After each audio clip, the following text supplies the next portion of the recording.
Index 16,980, mid-cap index is absolutely flat, but there's some green on both in the broader space, broader markets. Otherwise, I mean, it's slightly sideways, slightly subdued. It's 12% in 9 days on the Nifty, and running into, of course, some adverse news flow here as well. So 24,280 is where the index is at. The Nifty heat map maybe will quickly come up, and we'll just look at which way things are. So it's all mostly down. I mean, I think about 30, 35 stocks are lower and about 15 odd names are higher at this point in time. And Bajaj Finance is in leadership position. I'll tell you why. Because the board is meeting today. They'll be considering not just a dividend, but also a stock split. And typically retail investors like that. Just makes ownership a little easier. Stock at an all-time high this morning of about 9,450, almost 9,500 on Bajaj Finance. So that's the big mover. Tata Motors is the other one that's tracking some green. There's IndusInd Bank on the upside. Nestle ahead of numbers is up about 1%. Let's look at Tata Consumer and see what it's doing. Tata Consumer is actually down about 4%. So the stock's selling off on what seems to be an inline performance in the fourth quarter. Tata Consumer actually is the weakest stock on the Nifty. With that cut coming through. Eternal, which has had a good week so far, it's cooling off as well, 2% lower on Eternal. And there's news on Eternal as well. Let's not forget, there is a management change. Mr. Dipinder Goyal himself is going to take over the food delivery operations now. The current CEO is moving out to another business, still in the company, but to another business. It seems like it's a regular reshuffle, but the stock is lower. Bharti Airtel, Sun Pharma, HDFC Bank, these are the other losers. Banks in general are a little soft again this morning. ICICI Bank also lower by about 0.5%. Kotak is also slightly lower. L&T Cipla also slightly down. So very muted and quiet for the time being. IndusInd, by the way, is seeing some interesting buying, about 1.5% up on IndusInd. Well, that's right, Surbhi. And a couple of more stocks actually that are calling for our attention. Thyrocare, solid set of numbers. There is valuation comfort out there. So that's the big bazooka move this morning. Thyrocare is up close to around, I think, 8-9% the last time I checked. Let's get the intraday chart up for you on the screen. Syngene, disappointing numbers with disappointing guidance as well.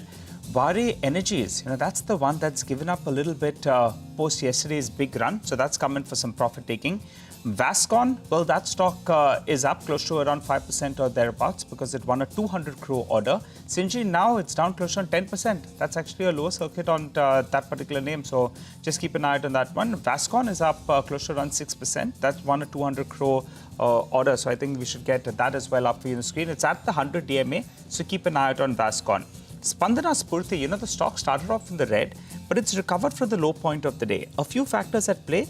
Mr. Ashish, the money that now takes charge, he's been longer there than Mr. Shalap. So that's why, that could be one factor. The management commentary as well was positive, that they see settling down of this MFI stress in a quarter or so, which is another positive. And valuations at around 0.85 times give some kind of support. So because of this, after starting off gap down, and yesterday the stock was down 5% as well, that's recovered from the low point of the day. And Dalmia Bharat, as we said, the numbers are more or less flattish. The way ahead could be better. That stock is up 3.5%. Absolutely. So lots of movers, right? I mean, we're still on the Nifty down about 45, 50 points to start the day. And the biggest volume-led loser, I mean, price-wise, it's just a 3% cut is Vari. But look at the volumes. It's huge volumes coming through on Vari Energy. At 29.35, yesterday, of course, it was up some 16-17%, but almost quickly clocking up to about 1 million odd shares on the NSE. LTI Mindtree, of course, Rima was highlighting that. Syngene, we've highlighted. Tata Consumer, Mangalam just spoke about that. It's down 3%. Eternal is down 1.25%. Max Health is down 2%. K Fintech, big winner in the last 1 week, 2 weeks. 3% down, about 12.50 on K Fintech. And so on and so forth. Rallis is down about 5.5%. It's got decent-sized volumes as well, but not high, but some volumes in it. And of course, I mean, Samhi is up 5%, so 182. Stocks up 25% coming into this deal. It's up another 5 this morning on Sami. So, yeah, I mean, there's a fair bit which is going 60 points lower on the Nifty. On Tata Consumer, I started going through a lot of the brokerage notes, but just to sort of gauge market reaction and pulse. Jefferies is the one that's actually downgraded the stock. And what is their rationale of doing this? They're saying, first of all, this tea inflation is really hurting margins. They're not too happy with that, though growth is okay. And more importantly, they're pointing out the obvious. The stock is trading at 70 times FY26 earnings. So they just think it's too expensive. So therefore, it's a hold now for them. That's Jeffrey's view on Tata Consumer. Absolutely. So 2.5 lower on Tata Consumer. Dheeraj Agarwal is Managing Director at Ambit Investment Managers. Dheeraj, good morning. Good to have you back on the show. Thank you for your time. What's the view now, Dheeraj? Have 12% in 9 days on the Nifty. And, you're again, gains come so quickly, you just snap back that you're left wondering, what now? I mean, and stocks uniformly are up 20, 25%. I'm talking about, say, BSE 200 or a well-tracked group of stocks. What's your view from here? Yeah, so if you actually zoom out a little bit and ignore the fast down and fast up moves, market continues to be in a large struggle zone, right? So it falls very fast, it comes back very fast without actually going anywhere. So the last time I think we discussed on your show, I basically said look for 1 or 2 years of just single-digit kind of returns. And I think I maintain that view. But it will be through bouts of optimism and pessimism where we will see sharp moves on both sides. So it's not one of those kind of markets where you'll see a vertical down kind of a correction. For that, you need some big shock to happen. I mean, the tariff issues could have provided that shock, but India looks like a bit of an island of safety or oasis of safety within the whole tariff war, which is currently going on. So I broadly maintain it's a large range market. We will keep on doing top of the range and bottom of the range many times before the mean reversion actually happens. So continue to be a little cautious in the market. Dheeraj, good to have you with us on the show this morning. Now, so what is the issue? And for a second, I'm just leaving aside this entire trade uncertainty and whatever's happening with tariffs. Hopefully, we'll get a better deal. At least that's what the market believes, right? That India will probably get a much better deal than a lot of other countries.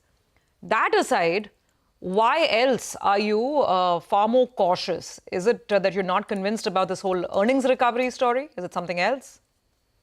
So two things, Surbhi. One is you can't fully ignore this whole tariff issue, right? Because to my mind, one thing is very clear: the current disruption or change in the global financial order, the global trade order, which is happening, has two clear implications. One clear implication is there will be a slowdown in global economy. Now, we will have to wait and see whether the slowdown is shallow or deep, whether it becomes a full-blown recession. But I think it's pretty much a given there'll be a slowdown in the global economy, and India can't remain fully protected or shielded from the fact that the global economy itself will slow down. So that is point one. Point two, domestic economy itself has been slowing down for the last few quarters. I mean, we can see that in the top line of Nifty or BSE 500 earnings. Bottom line has been telling a different story because of the margin uptake which happened for a few quarters. But the top line growth has been anemic in the region of 7 or 8%. Domestic economy has been slowing down. So if you add on top of a slowing domestic economy, a layer that the global economy will also slow down in the next few quarters, I think earnings will see more cuts. So as you rightly mentioned when you were discussing one of the stocks that brokers are downgrading because of valuations despite okayish earnings. So that's the challenge. Where the earnings are okayish, valuations are too high. Other places we are seeing a little bit of earnings downward pressure. So both these two things will keep the market in a bit of a struggle zone, I think, for some more time to come. So, according to another year or so. So, Dheeraj, where are you on earnings, if I could just ask? Because the street consensus, when we kind of began, FY26 was supposed to be somewhere around 12 to 14%, depending on whom you're listening to. What is your base case expectation? So this is just a very, very top-down guesstimate. I don't have estimates. So very, very top-down guesstimate looking at the way cuts are still happening in many spaces despite good results. I would say we would end FY26 in high single-digit range. So 7, 8, 9, that kind of a range. And that's not in the price, is it, Dheeraj? 7 to 9% earnings growth this year. That's not in current stock prices, is it? Or is it? I don't think it is. I don't think it is in the because that level of earnings disappointment is bound to slow things down, right? I mean, there are two things which are playing in the market. So one is the narrative of what is happening on the global scene. Second is the actuals, which is the earnings. And in the near term, India actually benefits from the narrative that India is an oasis of safety in the tariff war. India has a very good relationship with the US, and we are trying, and that's a fantastic job achieved on diplomacy by the current government to do a trade deal with the US fast. And as a supply chain alternative, this is the third time in the last 17 years that we are staring at a wonderful opportunity of making India a supply chain destination. Whether this time we are able to do it or not is a question. We will see going forward. But these three narratives are playing on the positive sentiment on the market. But if you look at the earnings itself, they're weakish. Nothing to write home about. And there's no upward revision in any of the earnings which are coming out. Either it's flat or we are seeing downward revisions. Okay. All right. That's a sobering thought and one we must take on board. And perhaps eventually they say earnings is the fuel of every market. And if we're looking at more cuts ahead, it could be maybe a little problematic. All right. Got it. Thank you very much, Dheeraj. Good perspective this morning. Appreciate you joining us on the show. For the timing, we're moving on and putting the spotlight on a big deal that just got announced, Sami Hotels. And this is exactly in step with what Nimesh was telling us earlier. Now, we have the management of the company with us to talk about their strategic deal with GIC. GIC is all set to acquire 35% stake for a total of about 752 crores in 3 subsidiaries of Sami Hotels. Ashish Jakanwala, Chairman and Managing Director and CEO at Sami Hotels, is with us. Ashish, great to have you. Thank you very much for joining it. Good morning and congratulations on a big deal. GIC is a marquee name. Now let's go through the whys. I know you want to use a lot of this money to pare down debt, but what exactly is the transaction with? What are these 3 subsidiaries and how soon does the money come in? Thank you for having us. Absolutely, we're very excited about this transaction, largely on account of the quality of partner that we are getting. So I don't think I like to belittle the whole transaction by just only focusing on leverage. Clearly, that's a great end result. But what this gives us is a strong partner for future growth, especially in the upscale and higher category of hotels. As you've mentioned, we have picked up 3 of our existing hotels where GIC has picked up 35% stake against a total investment of 752 crores. This does multiple things. It reduces our debt significantly, on closing. That frees up a lot of our free cash for future growth. And in addition, GIC and Sami are committed to growing this whole partnership to about $300 million. So we do expect both partners to put more capital for future growth in this business. In terms of timing, the deal is subject to customary approvals such as shareholders' consent. We believe this should be in place by end of May. And majority of the investment comes upfront, which should get done, I would think, by June end. And right. The balance comes in Bangalore asset over the next 2 years. But majority is coming what you said, actually, sorry to come in, but what you said was very interesting. And I was just going to ask you that. Is this the first of more or the first of many? And you said the partners are committed to putting in more capital. So are you open to selling more stake? Could you be looking at deals in other properties as well? No, so I think the larger part of the deal is that we've incubated the deal with these 3 assets, but both the partners will look at new acquisition opportunities in the space, wherein both of us will bring future capital to deploy. So it's not just about Sami continuing to bring more assets in the platform. That clearly is an option, but I think the bigger focus is to also look at opportunities outside. We've had tremendous success over the last decade in our acquisition strategy. And we believe getting a partner of GIC stature and obviously kind of fixing a balance sheet, both of them put together gives us tremendous appetite and potential to grow through acquisitions. Ashish, hi, good morning. Prashant here. Congratulations on the deal. So just to understand, is this something similar to, so GIC was an anchor investor with DLF, for example, right? Early anchor investor. Or, for example, if you take a look at the case of Max Estates, again, another real estate company, but also sort of operates commercial properties, etc. They have New York Life as a kind of anchor investor, and they go asset by asset. I mean, is that kind of the roadmap to think about this? Prashant, hi. Yes, absolutely. Besides the three seed assets, both the partners will look at new opportunities on an asset by asset basis. And if both the partners like the opportunity, we are committed to bring in capital in the ratio of 65-35, 65 from SAMI and 35 from GIC. So but that is in the agreement. I mean, anything you do in the future, it'll be in this 65-35 ratio. In the upscale space, Prashant. As you know, our business is spread across upscale, upper mid-scale, and mid-scale. The joint venture that we've set up, or the partnership that we've set up, is targeting the upscale segment. So hotels that we look at in the upscale space, we will have to take it to the joint venture or the partnership first before we do it on our own balance sheet. Okay. All right. Hi, Ashish. Good morning. Good to see you in. Nigel on this side. Could you tell us what's the contribution of these three subsidiaries in terms of revenue as well as profitability to the entire, the listed entity?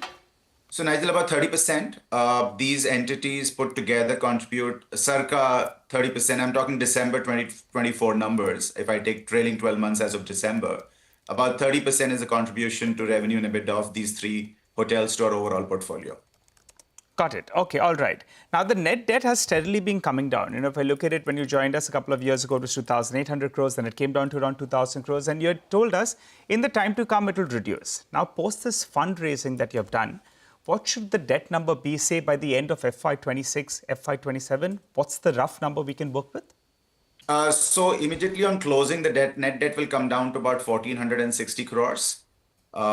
Interestingly, that absolute number, Nigel, helps us achieve a target of near-term going below 3.5, within a year going below 3 times, and fairly quickly getting to our stable target of 2.5 times net debt to EBITDA. Therefore, we can look at deploying a lot of our free cash towards growth, but we believe our net debt will remain in the zip code of 1,000 crores to 1,400 crores over the next 2 years. It all depends on what's the deployment of our free cash. And it's an important perspective because we will see almost a 55 crore reduction in our interest expense on an annual basis. So our free cash growth will be pretty substantial. And if we can find acquisition opportunities, good. Otherwise, a lot of that will eventually end up reducing our leverage beyond 1,470 crores. Okay, all right. Ashish, you've given us fairly good numbers. So, thanks for that. But if you could tell us, it's too early to talk about, they're just entering, but what's the exit plan for GIC? Is there already a structured deal or something that you'll have already worked on? Or you said that they could be interested in other assets as well.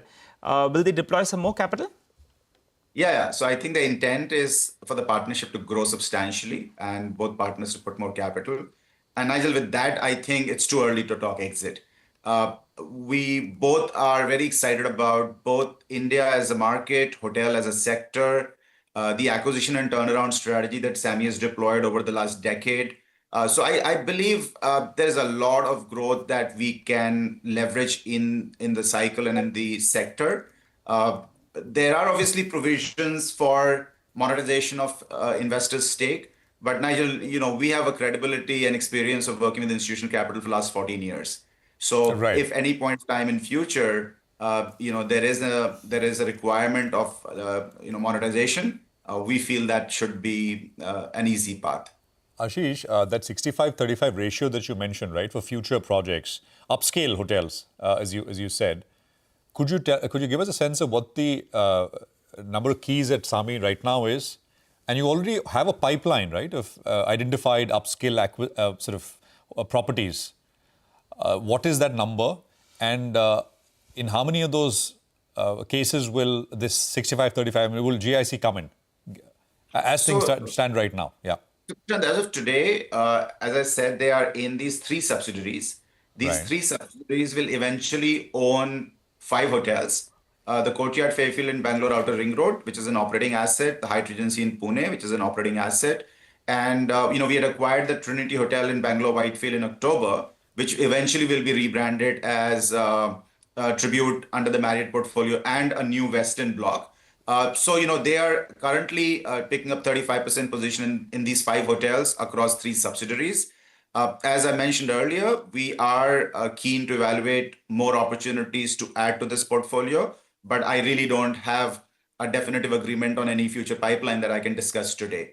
But the plan is to definitely grow this partnership using both the opportunity, the capital, and the skill sets we both bring. So, Ashish, just on that point, because you've given us an idea of the debt levels, you're saying that after the paring down, debt will not exceed 1,000 to 1,400 crores. At the same time, obviously, talking about investing more in the business. So, at least from Sammy's point of view, what is the additional capital requirement that you see to deploy into these three entities and even overall otherwise? I mean, give us some sense of the leverage levels that you'll keep at a debt equity ratio, and how much more capital will you bring in?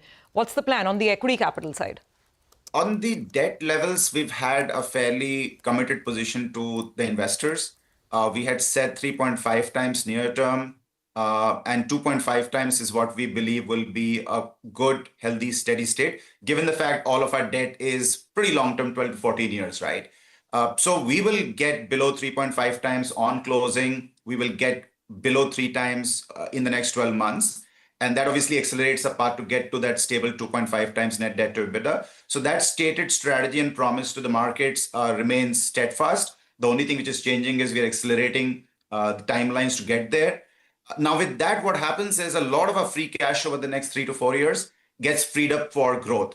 And if we take some rough estimates, we believe we'll get some 1,000 odd crores of free cash over the next 3 years from our business.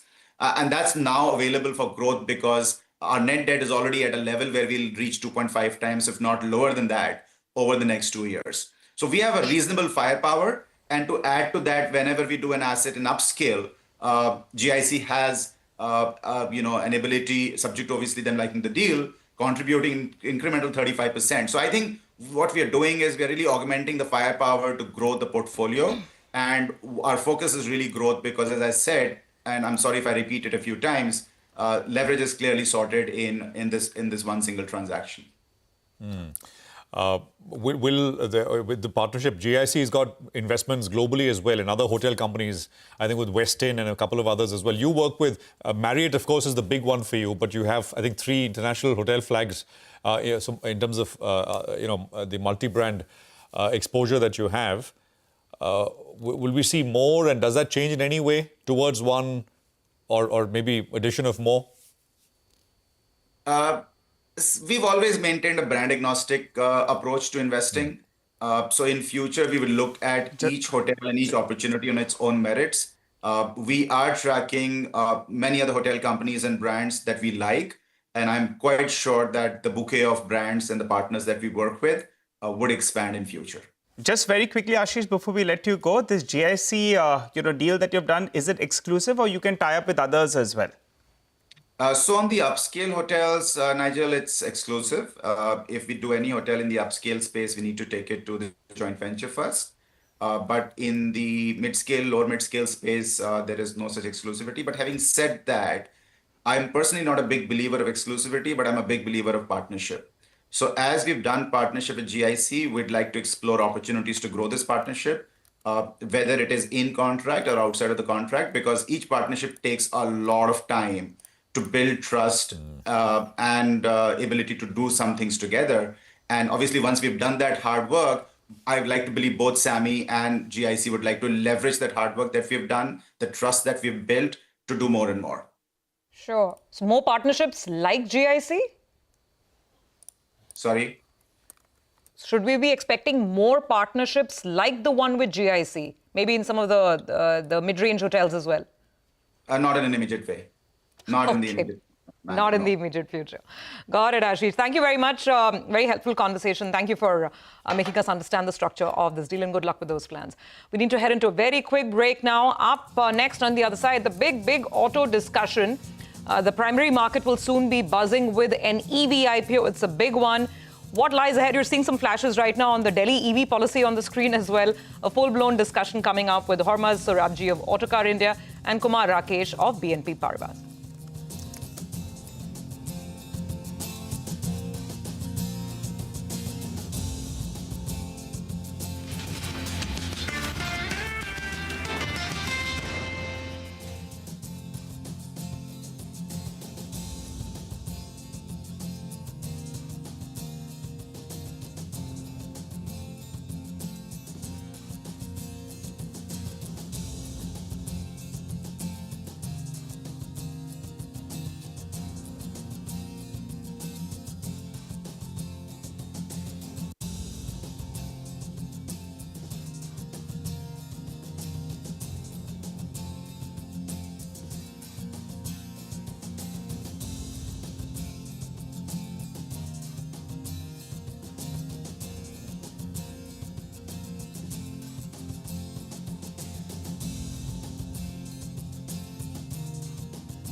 Welcome back. So the market, for the time being, hasn't done too much, just about 50 points lower. The next sector on which we're putting the spotlight now is the automotive space. We all know that Ather is the next IPO in town. It'll be the first big IPO, actually, of the current financial year. It's all set to open for the general public next week. And for the anchor investors, it opens out on Friday. So what does this really spell for the EV sector in India, particularly, of course, EV two-wheelers? That's what we're looking to discuss with our next set of experts. Joining in are Hormaz Sorabji, editor at Autocar India, and Kumar Rakesh, India analyst, auto and IT at BNP Paribas. Gentlemen, thank you so much. Great to have you on. Thank you for joining in. Hormaz, I'm going to open with you because I go back to a conversation that we had on Ola. And this is well before the Ola stock price decline had started. And we were flagging off some concerns in terms of, after sales, the product itself and all. Short point is that Ola has been a pretty bitter experience from an investor standpoint. And on a separate note, there's all this going on with Blue Smart. So in general, in this environment, we have now Ather coming in, very different company. But what can investors expect? Will it be a little sweeter this time around? I think for sure, I don't think you can paint both companies with the same brush. I mean, I've been very open about it. Ola, absolutely very, very poor credibility. I think just the way they've gone about it, I think they've taken investors for a ride is my view, just the way they've gone it. And, you've seen the reports, compliance issues, regulatory problems, very, very typical. My basic issue with Ola is that, from a technology standpoint, I've really not seen any breakthrough in what they've been doing. It's still the S1 Pro, which again is, a product which has come from Europe and adapted over here. I don't see any huge R&D capability in the company. I mean, the cells they are planning to make also as a 4680 cell. Is that suitable for a small scooter? I have my doubts on that. Whereas Ather, to me is actually far more refreshing, much more credible. They're sorted on their engineering. And, I actually have a lot of faith in that company. And so I said, you can't paint both with the same brush. So I think that's what investors also need to know, that, you have to. And obviously what's happened to Blue Smart, again, there are promoters and there are promoters. So they're not all cut from the same cloth there. Absolutely. Hormaz, but just one follow-up question. The only issue, again, purely from a market and investor standpoint, is that there is so much and such rapid, frequent policy change within EV, and that's always going to be a risk, right? Look at the lobbying that's happening in Delhi, and that was, I think, a source-based story that our colleagues in Delhi had just put out.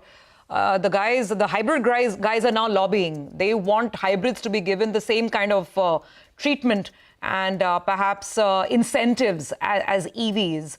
So from a two-wheeler standpoint, since we're talking Ather right now, is there any policy uncertainty, regulatory issues, any such risks that investors should be very well aware of in the immediate future? I think, the policy uncertainty, the fact that, policies are not defined well in advance. Again, this whole thing on CAFE, it's just been stretching. So I think that really is a big fundamental issue that, affects the entire industry, not just EVs, especially the ICE guys, because, emissions is a bigger issue for them and a bigger challenge for them, where it's not so much for the EVs. But you're right, I think these constant flip-flops between, especially at the state level, as you said, you've got road tax, once it's waived off, then it's come back on. So that does cause a lot of uncertainty. But I think, what's very clear is that EVs are the future. They will always have a huge fiscal benefit over ICE vehicles. And I think, especially with scooters, I think that's really been the segment that's led EV growth because scooters lend themselves best to electrification. So I think that is the safest bet right now in the EV space. Of course, it's getting very competitive. You've got the legacy players also fighting back. Bajaj Auto, I mean, it's really kind of up the ante. TVS there as well. It's all come at the cost of Ola, which we've seen their market share has completely fallen. So it's not going to be easy for Ather either. You've got really strong legacy players in this game as well. But I think at least what I see is that, they've approached it right. Their fundamentals are right. Their products are good. And, they're not in this mad rush for massive volumes and growth and, a lot of smoke and mirrors the way Ola has kind of, projected itself. I mean, strong words and always strong words. That's why we like Hormuz. Stuff. He cuts through the web. Absolutely. By the way, Ather, guys, is like the poster child for incubation out of educational institutions. It's come out of the IIT Madras Research Park. So if you go down there, it's like a point of pride. Ather and what the founders, etc., have done with that company. Kumar, come into the conversation. I mean, as an analyst, what is your assessment of Ather? We've got the price band now. The RHP, of course, has been out there. We've been reporting on many of the details and they'll come up on the screen. But what is your sense? Ather? Hi, good morning, Prashant. I'll not be able to speak specifically about the company, but I think what Hormaz was earlier saying, that in the two-wheeler space, especially in scooters, electrification seems to be a structural trend. It is the cost advantage customers have very well started appreciating. And that is something which we have seen over the last 2 years when the incentives have been coming down on the electric two-wheelers. The penetration falls for a month or two and then revives back up again. So, and then continues to grow. So that structural shift towards electrification in the two-wheeler space, we think is already pretty much underway, at least for the scooter segment. We'll have to see how much of success EVs can make in motorcycles. It would be relatively more complicated to electrify motorcycles at attractive price points. But at least we have enough and more headroom right now to electrify the entire scooter space. And that is where many of these new age startups are working. And some have started creating pretty good niche using their differentiated vertical integration and technology know-how. While the incumbents have definitely established the leadership, a couple of more Japanese players also will enter the electrification journey through this year, and we'll have to see how that redistributes the market share. But for the startups, the space would be really to create a niche for themselves, and technology is a good differentiator to create that niche. All right. Hi, Kumar, Rakesh, and Hormuz. Thanks a lot for joining in. Well, Kumar, I wanted to ask you, there has been this talk that India is going to go a little bit easy on the duties, and then we'll have, the Harley-Davidsons and other US automobiles here in India. Do you think it is reducing duties, but actually we're not really giving away anything? Markets are very different. The left-hand, right-hand drive is very different, and maybe they don't make much of a dent. What's your take? I think, yeah, I agree. Now, the incumbents in India who are selling are well established. The brand perception about the brands which are available in the markets are very well established. And now I wouldn't expect that to create a material impact on the existing structure of the market, partly also because of the price point at which these products will come potentially would be much above where the average price point in the market is. On the car side, the average price point is close to about 11-12 lakh rupees in India, which is significantly below the average price point what it is in Europe or US for that matter. And hence that may not create a lot of impact, and even more so in the two-wheeler space. The market in India is very different compared to US. And we have seen this in China as well. China earlier used to have a lot of restrictions in terms of global OEMs entering into the Chinese market. They necessarily need to have JVs and such restrictions. But when the electrification journey started, they reduced many of these restrictions. But what we have seen actually is Chinese OEMs are doing far, far better in the EV space now that they have established themselves. The customer and the market is well established. They are able to compete actually quite fiercely with these global OEMs in the Chinese market. And hence now we think we are way beyond the point where these domestic companies or the established companies could see a material impact from any new entrants. Kumar, what are your top stock bets, auto OEMs? So we prefer passenger vehicle names over two-wheeler industry. As we are discussing on this show, there's a lot of flux which will happen within the two-wheeler industry, the market share shift in the two-wheeler EV space. Some more entrants would be entering in the EV space, and that will continue to create impact on the ICE volume as well as margin of the overall business. And hence we see the passenger vehicle industry relatively more stable, where the bulk of the competition is within the existing incumbents and we don't have any disruption happening from outside. And also we would expect the long-term growth drivers to be very well in place for passenger vehicle industry. And that's why we prefer Maruti, Suzuki and Mahindra. Mahindra is delivering a pretty solid volume growth, and even their farm equipment business has been doing pretty solid. Yeah. So we would expect them to continue to deliver double-digit volume growth. Maruti, from a longer-term perspective, the points which you were earlier highlighting there, hybrid at some stage may start getting favorable policy support. Even without that, globally, we have seen hybrids to do much better than EVs in most of the markets, barring, say, China or UK. In UK, more for regulatory reasons, EVs have done better. But hybrid is the powertrain which has really picked up in the recent years. And India is behind in that curve. So we would expect at some stage hybrid in India also to start picking up. And the key beneficiary of that would be Maruti. Got it. So Maruti, you like. M&M obviously has been the poster boy of the Indian automotive space from a financial market standpoint, which brings me to my final question to Hormaz as well. Hormaz, going back to passenger vehicles for a bit, you just heard the comments that Kumar made.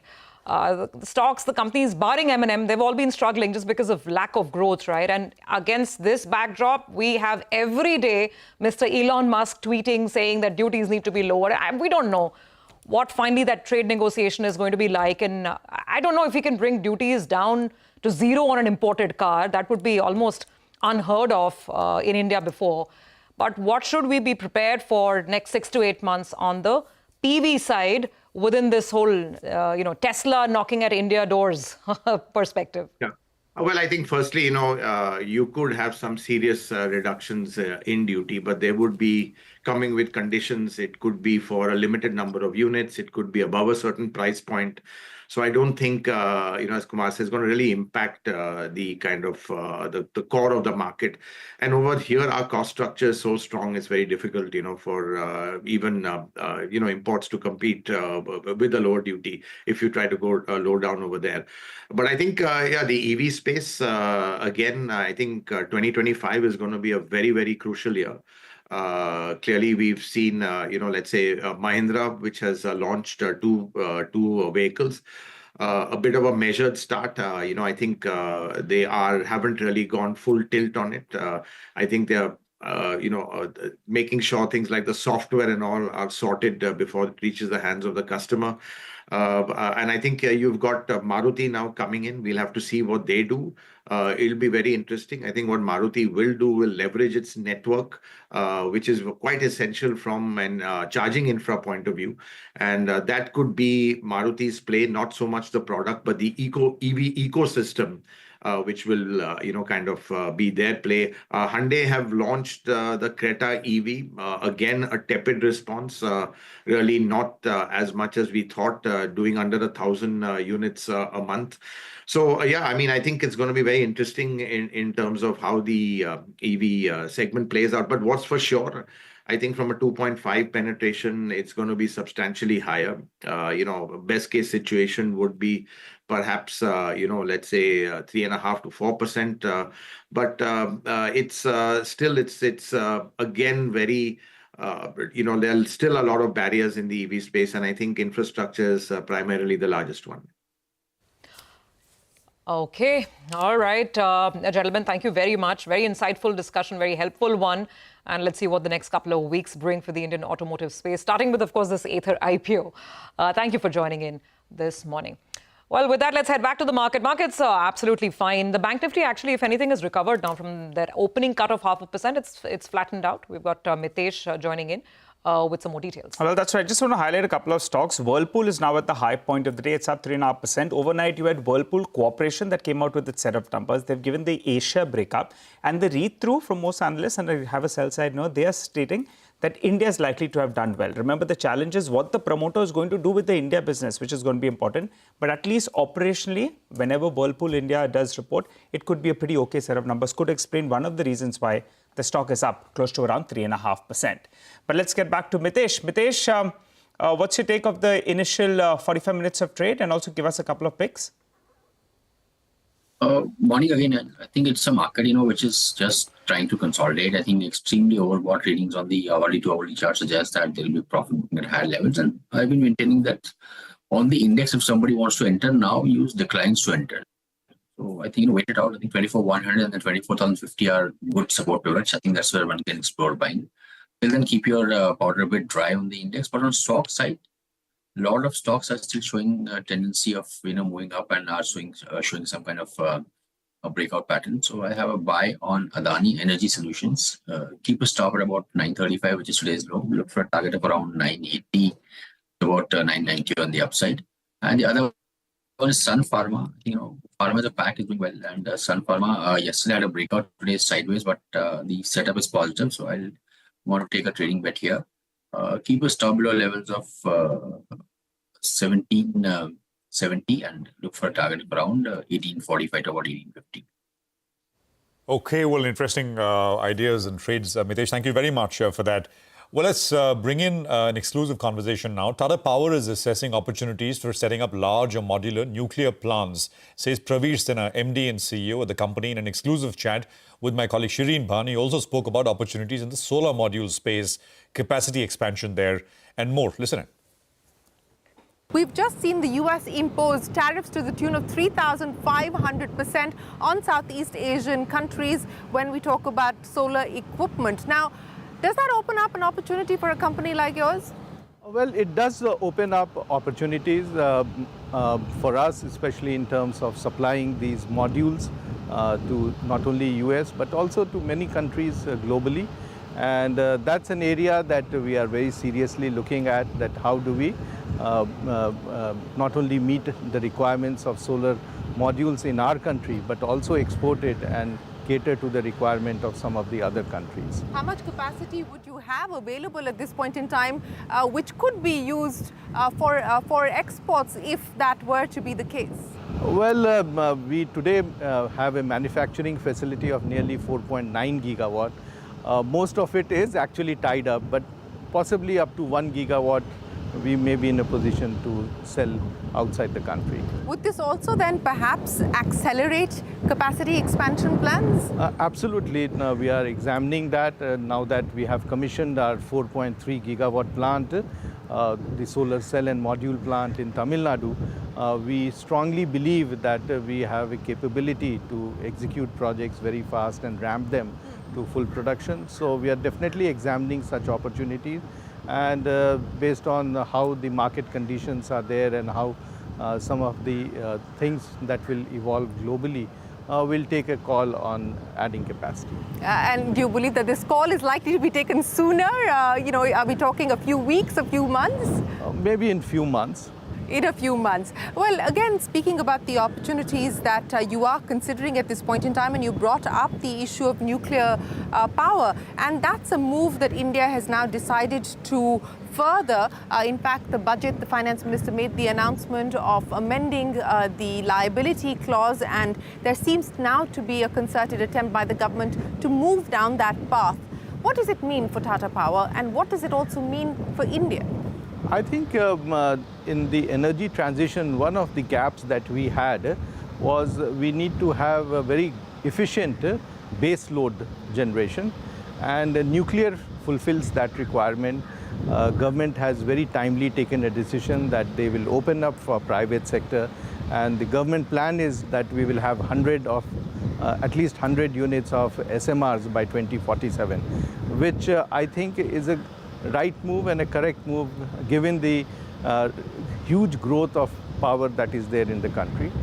The important thing is that this will also bring the best technology which is available globally, as also Indian technology. We have the Bharat Small Modular Reactor, and that is something that we can start with and then get some of the newer technologies from other parts of the world. And for Tata Power, this is an opportunity that we are looking at. We are identifying places, locations in the country where it is safe to put such large or modular nuclear reactors. And I think we'll play a very important role in the whole opening up of the nuclear reactors in the country. And I think you will find that going forward, we'll set a few plans. Well, you've made it very clear that you do intend to get into this space and set up a few plants. Of course, the legislative action will take its own course, but how ready and prepared are you at this point in time to move forward on these plans? You said that the process of identification has begun. So realistically, what are we talking about in terms of timelines? As and when the legislation, of course, gets through. So typically, it takes about 2 years to get the land and get the necessary approvals, permits from various government bodies, statutory authorities. So we are looking that maybe 2 years hence, we would be in a position to start work on construction. Typically, these type of projects take 4 to 5 years for construction. And we do expect that we will be in a position to be ready with the plant sometime in early part of 2030s. Sometime in the early part of 2030s. But, again, for the benefit of all of our viewers who are watching, what does it take to set up an SMR? You were talking about technology, you were talking about indigenous technology as well. What are going to be some of the challenges that one will have to contend with, to be able to make this a reality? So the most important part of it is how do we make them safe and secure for operation. The nuclear island, which is the main heart of the plant, is something that has to be constructed. We do have a large number of companies in India who make these type of equipments, and we need to put that together and give them the confidence that large number of nuclear plants will come up. So to that extent, we need to get them organized to cater to the requirement of the private sector. The second is the power island, which is like the normal turbine, and those are very well known, and the balance of the plant. So I don't think there would be really a great challenge if we have a good technology partner. In India, we have the Nuclear Power Corporation, which has the right technology and also the competence to support in setting up these type of plants.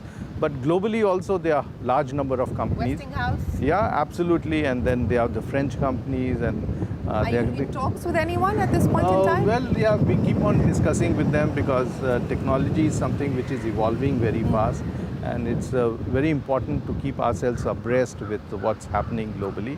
So we are very excited about the opportunity. This is a new way in which we can produce clean power, and I think we will have large number of them, not only setting up these type of plants in remote locations, but also in locations where we have the load, and we will be in a position to set up and operate in a very, very safe manner. What would the capex be for an SMR typically?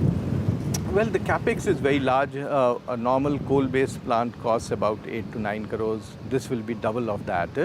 But the cost of uranium or the fuel that you use in nuclear plants is much lower. Of course, the whole tie-up of getting the fuel, the processing of that fuel, the spent fuel that has to be taken away, all that has to be done by a government agency. We need more clarity on that in terms of how the government will set up a separate entity which will support the power companies, which will set up these SMRs. So I think there's a whole lot of work that needs to be done, but I personally feel that the cost of power from nuclear will be as competitive as the cost of any other firm power that comes, whether it is from brown coal or it is from any other way that we produce 24/7 power. All right, that is Tata Power. Let's quickly move on and focus on some of the other stocks that are on the move. We have Vinny standing by, who's tracking Syngene and Divi's. Vinny.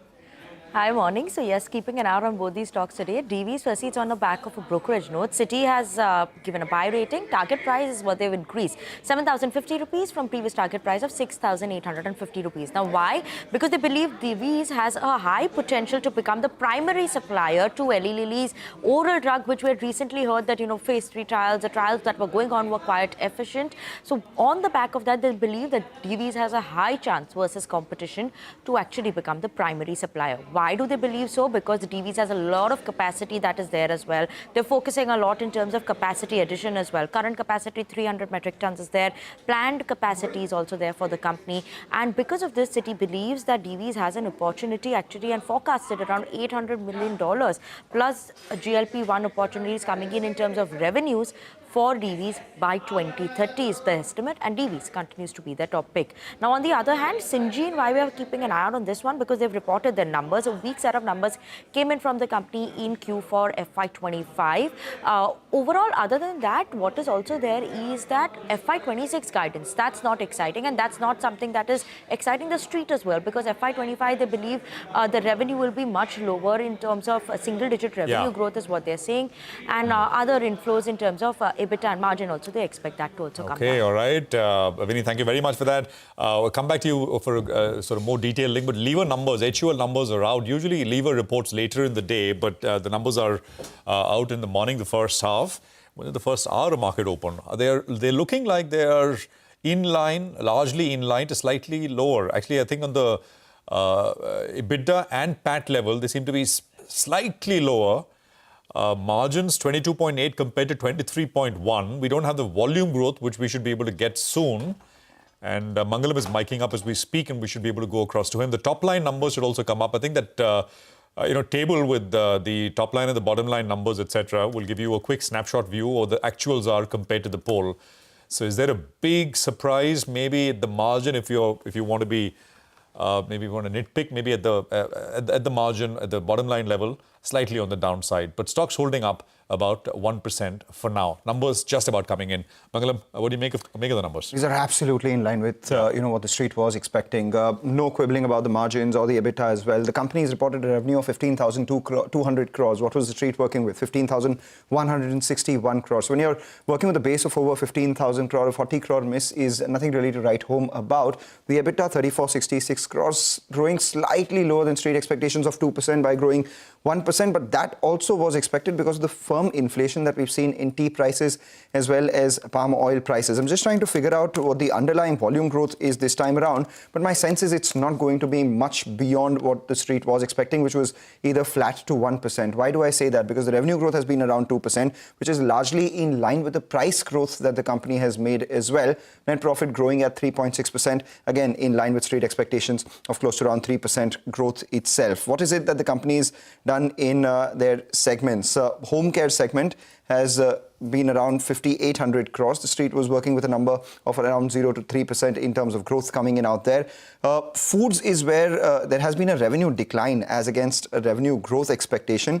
So that's something that we'll most definitely keep an eye out on. Perhaps it's on account of, the decline in tea volumes despite the rises in tea prices. And that's largely because, at higher inflation levels for tea, people move to unbranded tea. So there is a lot of, down trading that takes place out there. Still awaiting volume growth.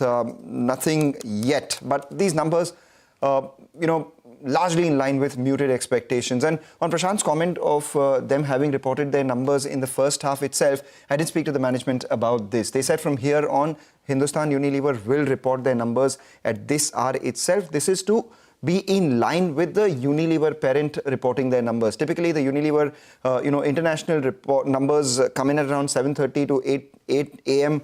UK time. So comparing with that, the Unilever India numbers will also come at that time itself. This is perhaps to prevent the arbitrage that takes place between Unilever reporting numbers, their India commentary, and thereafter the Indian numbers coming in at around 3:30 for itself. So from here on, we have to brace ourselves for Unilever reporting their numbers. Mangalam? The interaction is at 11:15, so I'll be rushing to Andheri right from here. Meanwhile, we do have Prakash Diwan joining in as well. Prakash, 2% revenue growth, 1% in terms of EBITDA growth, volumes largely flattish. Do you think this is the bottom of the barrel right now, and from here on things can only improve, or maybe just stay put because growth is not coming by any time in the hurry? No, looks like we are probably at the bottom, Mangalam. The reason being the numbers could have been much more softer than what they are. If you look at this particular quarter, in spite of whatever, higher food, we have a receding food inflation environment, and that is something which you could look forward to in the subsequent quarters. With the quarter gone by, I don't think there was any way margins could have been better or revenue could have been. But there's not much of pricing power left after all the grammage changes that most of these larger players have done. My sense is this is close to the bottom, if not the bottom.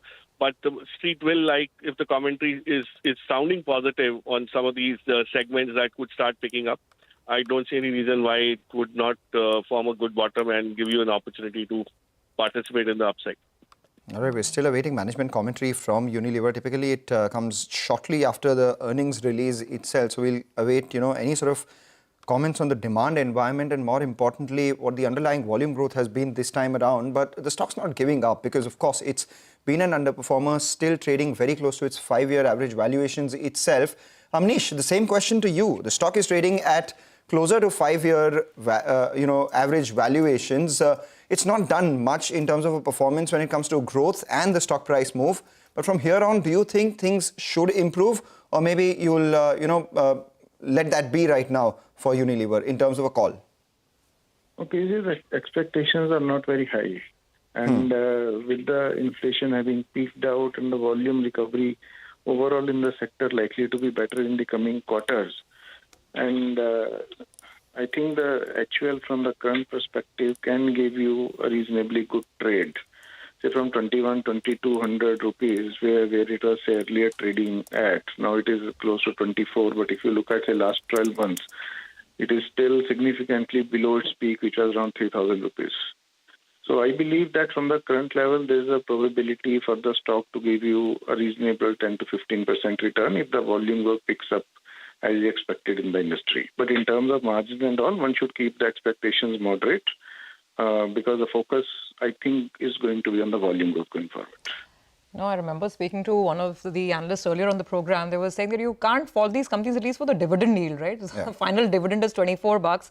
Put all the other interim dividends put together. In the year, HUL has given you 54 rupees in your hand on the stock price. At least that you can't fault them for. It's about 2% on the stock price itself right now. Be that as it may, 2% revenue growth. It's actually not about the margins. It's definitely not about, the earnings, etc. It's just about growth, which has been fairly anemic. And it's not that 0 to 1% volume growth has been on a very high base or something. If you look at the trend over the last four or five quarters, it's never exceeded 3% at best. So even if you look at a CAGR over the last 2 or 3 years itself, the volume growth has been just about 2 to 3% at best. So on the back of that, there really is weakness in the external environment, as the managements have been pointing out.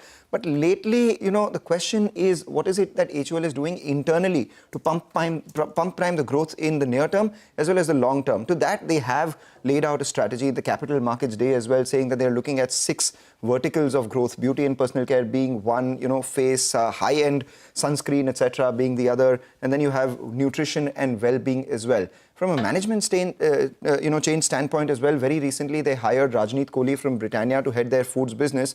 One of the rarest lateral hirings done by HUL. Typically, you have HUL managers going and leading other companies, but here you have Rajneet coming in from Britannia and leading their food business. So what their expectations are. The thing is that with all these changes that the company has been making, Rohit Java has been there for about a year or so. Is this the time where the stock is at an inflection point? Very recently, we had a note that came in from UBS as well, which did say that HUL and GCPL look like stocks at inflection points. That's the question, because when the results are so muted and the stock is still up around 1.5%, that tells you something. If you talk to, I've not spoken to many, but I've spoken to one or two HUL sort of insiders, past and present, and they all make the point that all these newer brands, D2C, etc., they've been chipping away in some of these fast-growing categories. Skincare, I think, sunscreen as a brand, which is why HUL took the fight right to the heart of the matter, right?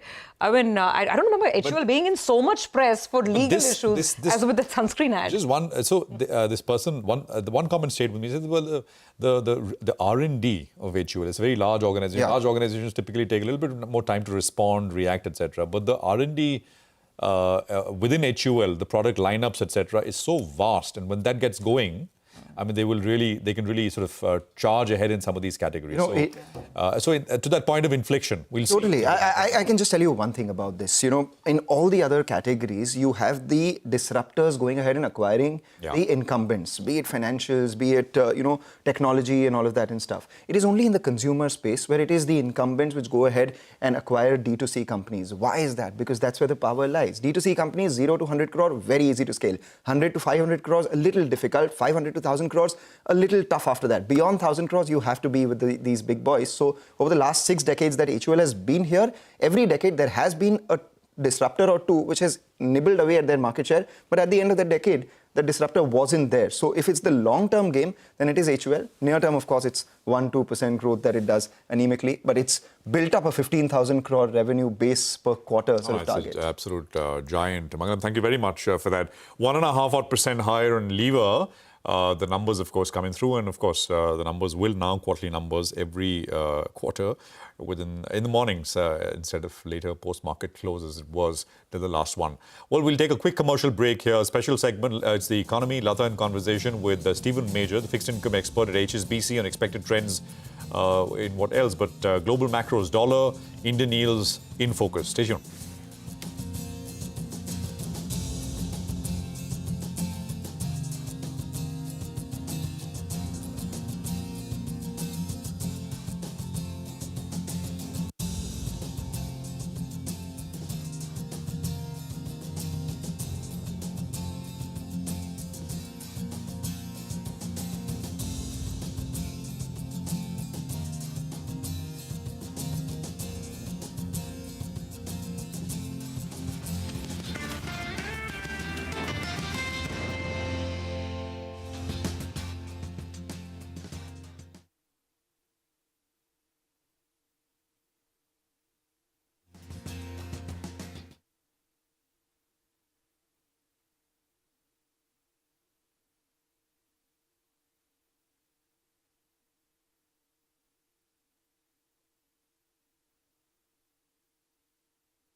Hello and welcome to It's the Economy. The latest statements from the United States administration appear to signal a thaw. President Trump has said he has no intention to fire Fed Chair Jerome Powell, and Trump and Treasury Secretary Scott Bessent appear to be signaling some de-escalation in the trade war with China as well.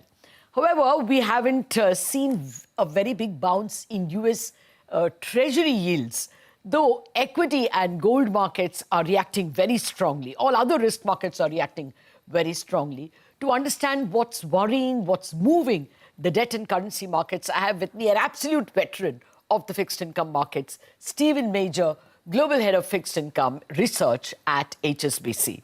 Stephen, thank you very much indeed for your time today. Well, actually, while I express my sympathies for all fixed income traders, given the hot, cold, blow hot, blow cold statements you all have to deal with, what is the underlying worry of the US yields?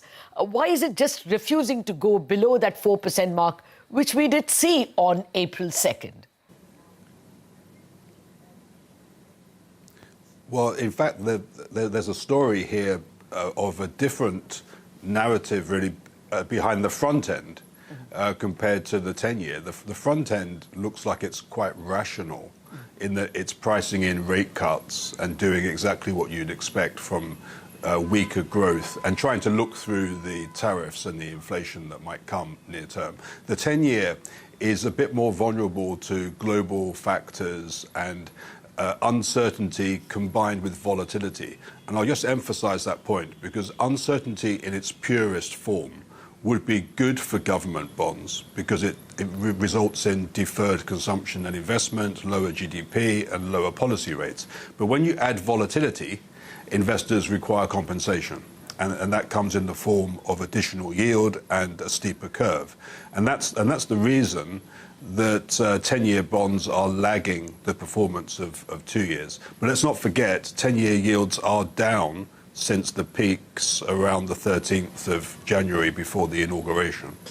Oh, no, that's a fair point. They had touched, I think, 4.78 earlier this year, as you say, January. And it's clearly fallen, but we were expecting sub-4 recession fears. Let me ask you about this conspiracy theory. There are people who say that Japanese investors have been selling. Some people are even proving it with numbers.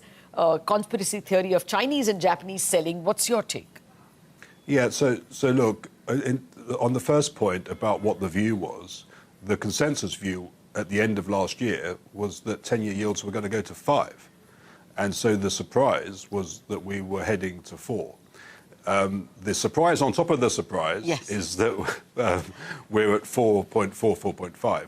Now, the overseas selling argument comes and goes. The latest data has suggested that Japanese sellers were there of a magnitude of $20 billion in the recent week. And I guess it's a rational outcome from the news flow that some private investors may choose to de-risk or to take money away from the US. But $20 billion, let's put this in perspective. The Treasury market turns over between $1 and $1.5 trillion per day. It has a $29 trillion free float of marketable securities. $20 billion is a drop in the bucket. It isn't even a quarter of a typical auction size. So I push back on this idea that overseas sellers are driving the yield upwards because, first of all, the yield hasn't gone up. It just simply hasn't fallen as much as some people have recently started to expect. Okay, fair point. Okay, rather than ask you to defend somebody else's actions, what's your own expectation? What are you expecting by way of Jerome Powell's actions, Fed actions? And what are you therefore expecting on the 10-year through the course of the year? Yeah, so we have a forecast of 3.5% for the 10-year Treasury. We have an official forecast of 3 rate cuts through the rest of this year and then 2 more next year. The forecasts have not changed. Our 3.5% forecast for the end of 2025, we've had it since the middle of last year. The point is the forecast is the forecast. It's based on scenario analysis, not a simple point estimate process. So to me, when our economist tells me that he thinks the Fed could cut 3 more times this year, I think, well, yes, that's consistent with the Fed's own projections, but also from a more stochastic or probability-based framework, it's a bit like saying there's a 50% chance that they cut by 6 times and 50% chance they don't cut at all. To me, there's an asymmetric bias to what happens here to the bond yields. The bond yields are unlikely to go up very much. I don't think the 10-year will break above 4.5. When the 10-year hit 5% last year sometime, the policy rate was 100 basis points higher. So with policy rates where they are now and expectations of easing, it's very hard, I think, for the 10-year to go above 4.5. And once the easing starts in the second half of the year, I think we'll be on the path towards a 3 handle and maybe as low as 3.5 as per our forecast. Okay. Well, let me try and counter this argument just to try out these contrary arguments. There are people who worry that if the US is working towards reducing its trade deficit with every country, probably even go to a surplus, I don't know, but at least definitely reduce trade deficit, all of us, like India, China, Japan, will all have fewer dollars. There will be fewer reasons to buy US treasuries. So will not that push up yields? Yeah, so you're touching on the accounting identity that speaks through the trade deficit, current account deficit, and capital account. Yeah. So someone probably needs to explain that to the powers that be in the US, because it doesn't make a lot of sense to many economists. The thing is that the bonds are increasingly being bought by domestic investors. Some 70 to 75%, depending on how you calculate, of the bonds are inside the US, either in the private sector hands or inside the Fed. And that trend will probably continue, so that there's even more. And if you look back through long periods of history, whenever there's a recession, domestic ownership actually picks up. Yeah. So I'm not that worried about the bond market. I think that the dollar was overvalued. It was very hot coming into the start of the early part of this year. And so some of the dollar move is actually mean reversion. If you look at the dollar versus most indices and individual currencies, it was overvalued. So some of this is a mean reversion. Some of it is cyclical. And there will be people that tell you there's a secular story about de-dollarization. We would push back against that one as well. Okay. Yeah, even I find it difficult to believe the de-dollarization story. At least there is no alternative. But Stephen Major, since we have started the conversation into dollar, can you give us your expected range? Are we going to see the dollar index, the DXY, below 100 for a better part of the year? Well, we've already fallen a significant amount, a double-figure amount. And it wouldn't be unreasonable if we fell a bit more from here. And you know, the possibility of 5 to 10% is quite possible. I've got a few simple rules of thumb in my head. If you took, say, one of the major parities like euro-dollar, since the euro was created, the euro versus the dollar has been in a range of 0.8 to 1.6. So the midpoint is 1.2.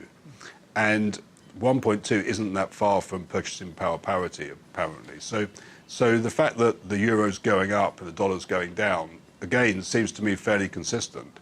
And globally, it looks to me a logical outcome that the dollar should be a bit weaker. Now, the FX markets go through regime shifts, and for much of the last few years, it's been very cyclical. So whilst the US economy was running hot and US real rates and policy rates were higher than everyone else, the dollar was winning with this rate differential argument. But this is too simplistic, because what happens is the FX market can switch very quickly into a different regime, and it could be more structural or, at the moment, more political, because the tariffs really are embroiled in politics, and therefore some of the dollar move will be